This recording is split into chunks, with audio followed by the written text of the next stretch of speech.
these MSMEs tell the story of our country's great economic future. We are set to manufacture our own vehicles, as we've seen, clean energy trucks and cars, and we're on course to manufacturing our own weapons, our own armored mobile platforms and aircrafts. We have everything that it takes. But I believe that the MSMEs, especially in technology and manufacturing, especially in the clean energy or green economy, deserve special mention.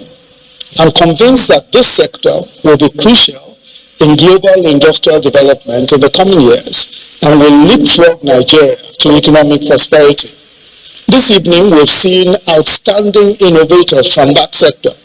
Let me mention three that seem to me to have set or will define, in my view, the future in terms of clean energy, automobiles, and precision engineering. The first is Think Bikes Limited, the winner of the BOI Award for Excellence in Manufacturing, founded by Mr. Tolulope Olukotun, which produced the solar and battery-run bikes that can go up to 50 kilometers on a single charge.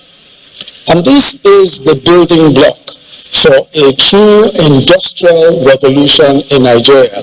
And many of these companies have already demonstrated to us that we have everything that it takes for a major industrial revolution, especially also in the clean energy space.